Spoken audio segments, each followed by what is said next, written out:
Pour te préparer à des tests techniques ou à des entretiens en JavaScript, il faut à tout prix que tu connaisses ces 7 questions que tu pourrais avoir en entretien. Donc je te conseille de prendre des notes, de rester attentif et on commence tout de suite.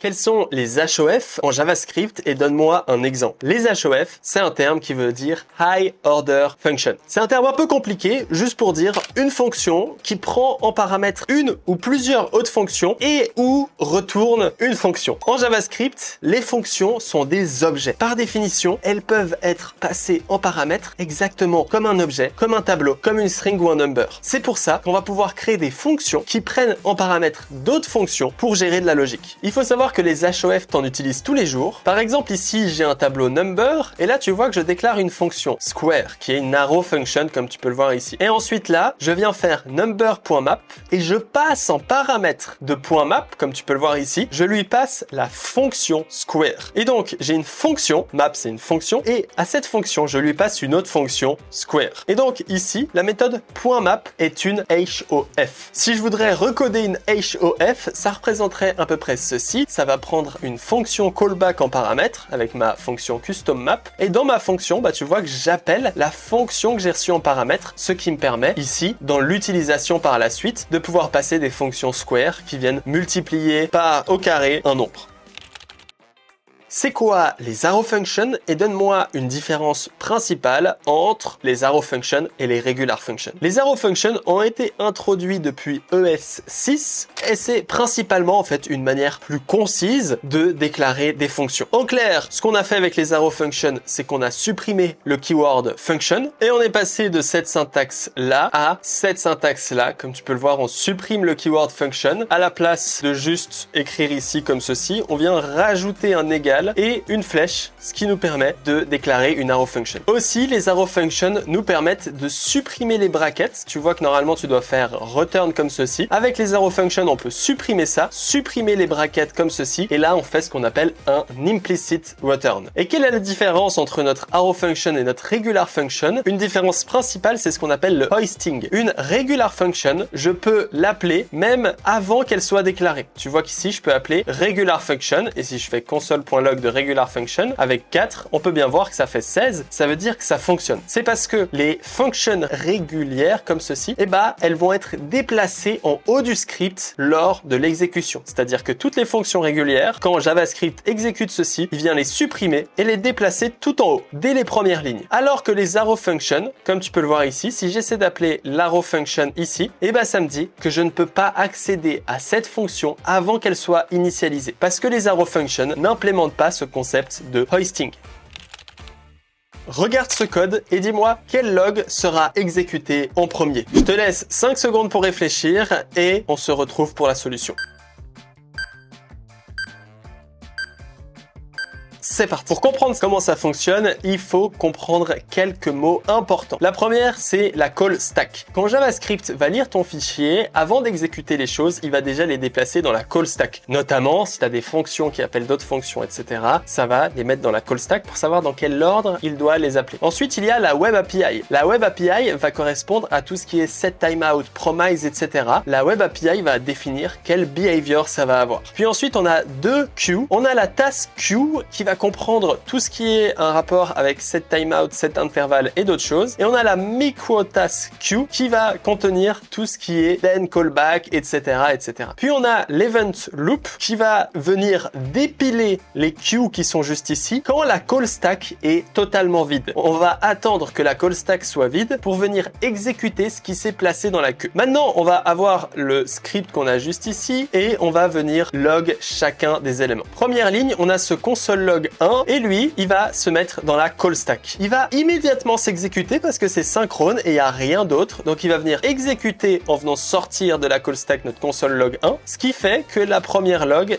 ça représente 1. Puis on va venir lire le set timeout. Donc là, il y a le set timeout qui va être exécuté comme ceci. Puis le set timeout, il va venir déplacer le callback. Donc ici, la fonction console.log dans la Web API. La Web API, elle va déplacer ce callback qui vient d'un set timeout dans la task queue juste ici. Et ensuite, on va dépiler le set timeout. Et maintenant, on peut passer à la prochaine ligne. Donc, tu vois qu'ici, il n'y a pas de log parce qu'elle est juste en train d'attendre. Ensuite, on a promise.resolve.then qui va sur console.log3. Ici, de la même manière, on va appeler promise.resolve. Puis là, de manière assez directe, vu que c'est instantané, on va venir appeler le .then qui est juste ici. Et le .then, il va mettre son callback dans la web API, juste ici. Un callback qui va venir faire console.log3. Et ce callback, vu qu'il vient d'une promise, il va pas dans la task queue, mais il va dans la micro task queue comme ceci. Puis ici, on vient dépiler encore une fois la call stack pour pouvoir supprimer tout ça. Ensuite, ici, on a une promise, comme tu peux le voir ici, qui exécute console.log5. Bon, j'ai oublié le 4 dans mes histoires, mais c'est pas très grave. Donc ici, la promise, elle prend en callback ici une fonction qui ne fait rien. Mais c'est pas grave. Ici, on va appeler le new promise et le new promise, il va appeler son callback, mais celui-ci, il va pas aller dans la web API parce que les callbacks, en fait, des promises s'exécutent de manière synchrone. C'est pour ça qu'on va juste exécuter ça, ce qui va ici exécuter évidemment le console.log5 et donc le deuxième chiffre à apparaître, c'est le 5. Puis on passe à la dernière ligne, console.log6 et le console.log6, il va s'exécuter ici de manière encore une fois synchrone comme le premier et donc là on va faire 1, 5 et 6. Et maintenant qu'on a fait tout ça, et bah il n'y a plus rien dans la call stack et donc il va pouvoir commencer à dépiler. C'est-à-dire que l'event loop que tu vois juste ici, il va commencer à tourner comme ceci et il va exécuter les choses qui sont dans les queues. Il va déjà prendre ce qui est dans la micro task queue, il va le redéplacer dans la call stack. Ce callback, il va évidemment appeler console.log3 et donc ici on va venir afficher 3. Puis on va dépiler tout ça et là il va continuer à tourner. Maintenant il va exécuter ce qui est dans la task queue et donc il va prendre ce callback là, il va venir le mettre dans la call stack qu'on voit juste ici. Il va appeler console.log2 et ce qui va afficher 2 dans notre console. Et donc le résultat attendu c'est 1, 5, 6, 3, 2. On peut le tester juste ici. Tu vois que si je colle mon code juste ici et que j'appuie sur Enter, on a 1, 5, 6, 3, 2. Et comme tu peux le voir, 1, 5, 6, 3, 2, c'est exactement ce que j'avais prédit. 1, 5, 6, 3, 2. Est-ce que ce code retourne la même chose? Je te laisse réfléchir 2 secondes. Encore une fois, la réponse, ça c'est une sacrée question piège et il y a le tweet de Neolectron que je t'affiche juste ici où il a posé cette question piège et tout le monde s'est rétamé. Et bah, la réponse c'est non, ça ne retourne pas la même chose. Ici, le const myFunction, il vient retourner cet objet-là et on peut le voir ici en faisant console.log myFunction qui vient retourner test2 comme tu peux le voir ici. Alors que myFunction2, que je peux tester juste ici, elle retourne undefined parce que ce qui se passe ici, c'est que lui, il retourne ce qui est sur la même ligne. Même s'il n'y a pas de point virgule, hein, il retourne toujours ce qui est sur la même ligne, comme tu peux le voir ici. Et ça, c'est juste un bloc qu'on a mis dans la ligne d'après. Et donc, il va totalement être ignoré à cause du return qui est juste ici. Mini pause, sponsorisation par moi-même. J'ai un cours gratuit que je t'offre. Il est extrêmement bien, comme tu peux voir l'avis qui est juste ici. Et il va te permettre de comprendre en profondeur JavaScript, l'asynchrone, les reference types, etc. Et c'est essentiel pour passer tes entretiens et pour te différencier des autres. Je te conseille de regarder dans le premier lien dans la description et de rejoindre ce cours offert. Il n'y a rien d'engageant. Tu vas juste recevoir un cours gratuit sur ma plateforme et tu vas pouvoir le suivre. Je suis sûr et certain que tu vas kiffer. On se retrouve là-bas.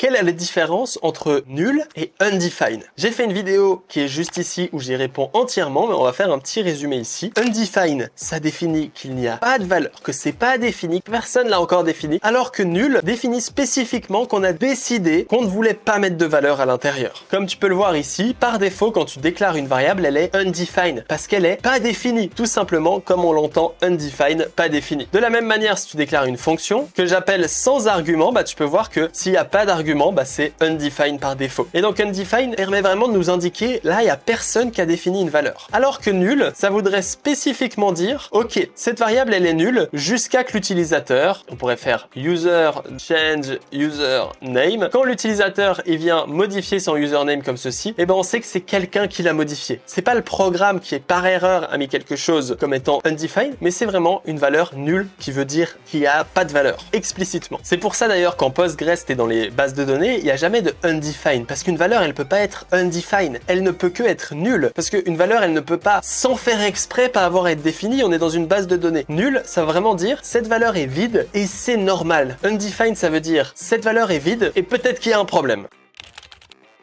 qu'est-ce que c'est les closures en JavaScript? Les closures en JavaScript, c'est le fait qu'une fonction a toujours accès à la scope d'au-dessus. Et les scopes sont définis par les crochets dans une fonction. Quand tu déclares des fonctions, ça ressemble à peu près à ça. Au début, tu as la global scope qui est juste ici. Et par exemple, si ici, on voudrait déclarer une fonction add to ici et puis add juste ici, et ben en fait, add, elle a accès à tout ce qui est dans la scope là, mais elle a accès aussi à tout ce qui est dans la scope là. Alors que l'inverse n'est pas pareil. Global scope n'a pas accès à tout ce qui est déclaré à l'intérieur. Et donc ça, c'est vraiment le concept de scope. Et une fois que tu as compris le concept de scope, tu peux comprendre le concept de closure, qui est le fait de créer des fonctions dans des fonctions qui vont donc être enfermées dans une fonction et qui vont avoir accès au scope de leurs parents, ce qui va leur permettre d'interagir avec différentes variables et d'interagir avec par exemple les paramètres de leurs parents. Un code assez simple pour le comprendre, c'est de faire une fonction addTo. Ici, on va prendre x et elle va déclarer une autre fonction add qui elle va prendre y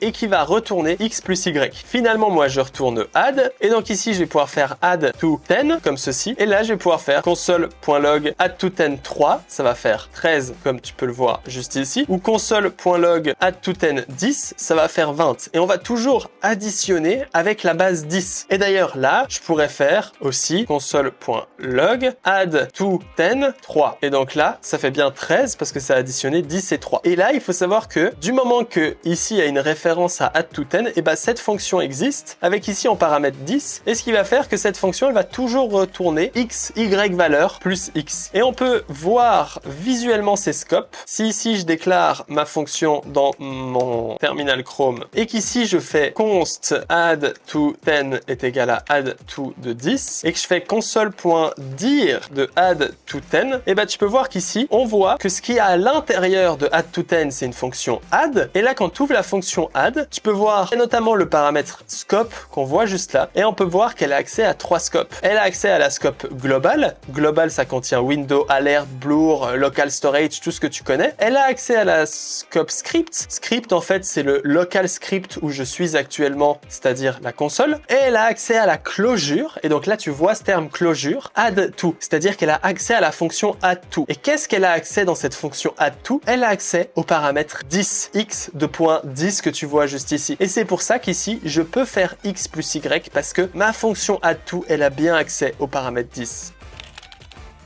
Qu'est-ce que un prototype en JavaScript? Tu retrouveras sur la doc MDN des exemples avec away.prototype.map ou string.prototype.toUpperCase. Tout ça, c'est ce qu'on appelle le prototype pattern, je sais pas comment on dit ça, mais c'est le fait que JavaScript utilise les prototypes pour nos objets. Quand tu déclares un objet, eh ben, tu vas pouvoir modifier le behavior de son prototype qui va permettre d'ajouter des méthodes à certains objets. En fait, quand tu essaies d'appeler par exemple la méthode .map sur un array, et ben en fait la méthode .map elle n'existe pas sur l'array lui-même que tu viens de créer. Elle existe sur son prototype. Et donc JavaScript, il va venir chercher les méthodes une par une, au début sur l'objet lui-même, ensuite sur son prototype, etc., etc. Comme tu peux le voir ici, j'ai une classe dog, et quand je déclare une classe dog ici qui a juste un name et une méthode, et ben je vais pouvoir modifier son prototype en faisant dog.prototype. Et là par exemple, je peux lui ajouter une fonction eat qui vient dire proto I'm eating. Et donc là quand je fais dog.bark, on peut bien voir que ça appelle ici waf waf I am Leo. Et ici quand je fais dog.eat, on peut bien voir que ça appelle la méthode de prototype. Ce qu'il fait ici, c'est qu'il se rend compte que la méthode sur dog n'existe pas et donc il vient l'appeler sur le prototype